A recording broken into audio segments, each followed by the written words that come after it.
ಈ ಪವರ್ ಇದೆಯಲ್ಲ, ಪವರ್, ಆ ಪಾಲಿಟಿಕ್ಸ್ ನಿಲ್ಲಿಲ್ಲ ಅಂತ ಹೇಳಿದ್ರೆ ಯಾರು ಕೆಲಸ ಮಾಡಲ್ಲ.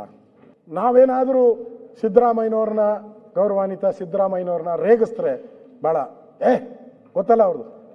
ಅವ್ರು ಹೇಳ್ತಾರೆ, ನಾನು ಹಾಲು ಸಕ್ಕರೆ ಅಂತಿದ್ದೀರಿ ನಾವಿಬ್ಬರು ಅಂತಾರೆ. ಯಾರು? ಇವರಿಬ್ಬರು ಹಾಲು ಸಕ್ಕರೆ ಅಂತಿದ್ದೀರಿ ಅಂತಾರೆ. ನಾನು ಸಕ್ಕರೆ ಅಂತಂದೆ. ಸಿದ್ದರಾಮಯ್ಯನವ್ರು ಸ್ವಲ್ಪ ಸಕ್ಕರೆ ಗುಣ, ಅದಕ್ಕೆ ಸಕ್ಕರೆ ಅಂತಂದೆ. ಅವ್ರು ಹಾಲು ಸಕ್ಕರೆ ಅಂತ ಸಿದ್ದರಾಮಯ್ಯನವ್ರ ಸ್ಟೇಟು. ಈಗ ಹಾಲು ಹೋಗಿ ಹಾಲ ಔಟಿದೆ ಫುಲ್ಲು. ಡೆಲ್ಲಿ 4 ದಿನ 3 ದಿನ ಇಲ್ಲಾಗಲಿಲ್ಲ. ದಿನ ಟ್ವೀಟ್ಗಳ ಮೇಲೆ ಟ್ವೀಟು, ಪ್ರಯತ್ನ ನಮ್ಮದು, ಉಳಿದಿದ್ದು ದೇವರದು, ಗೋವಿಂದ ಗೋವಿಂದ. ಪ್ರಾರ್ಥನೆ ಸೋತ್ರೂ ಪ್ರಯತ್ನ ಸೋಲಲ್ಲ, ಅವ್ರ ಟ್ವೀಟ್. ನನಗನ್ಸುತ್ತೆ ನಂದಿನಿಗೆ ಒಳ್ಳೆ ಡಿಮ್ಯಾಂಡ್ ಬಂದ್ಬಿಟ್ಟಿದೆ ಪರಮೇಶ್ವರ್ ಅವರು.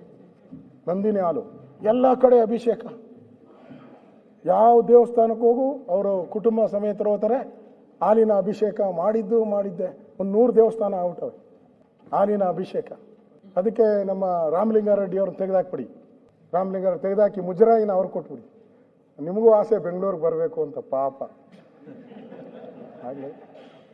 ಆಗಲೇ ಇಲ್ಲ ಪಾಪ ಅವ್ರಿಗೆ. ಈ ಪವರ್ ಪಾಲಿಟಿಕ್ಸ್ ಅನ್ನೋದು ಯಾವ ರೀತಿ ಅಧಿಕಾರಿಗಳ ಮೇಲೆ ಪವರ್ ಆಗುತ್ತೆ ಅಂತ ಸಿದ್ದರಾಮಯ್ಯನವ್ರಿಗೆ ಚೆನ್ನಾಗಿ ಗೊತ್ತಿದೆ, ಎಲ್ಲರಿಗೂ ಗೊತ್ತಿದೆ, ನಮಗೂ ಗೊತ್ತಿದೆ. ಎಲ್ಲರೂ ಹಿಡಿತಾ ಇಲ್ಲ ಅಂತ ಹೇಳಿದ್ರೆ ಈ ಥರದ ವ್ಯವಸ್ಥೆಗಳು ಹಾಳಾಗಿರೋದನ್ನು ನಾವು ನೋಡ್ತಾ ಇದ್ದೀವಿ.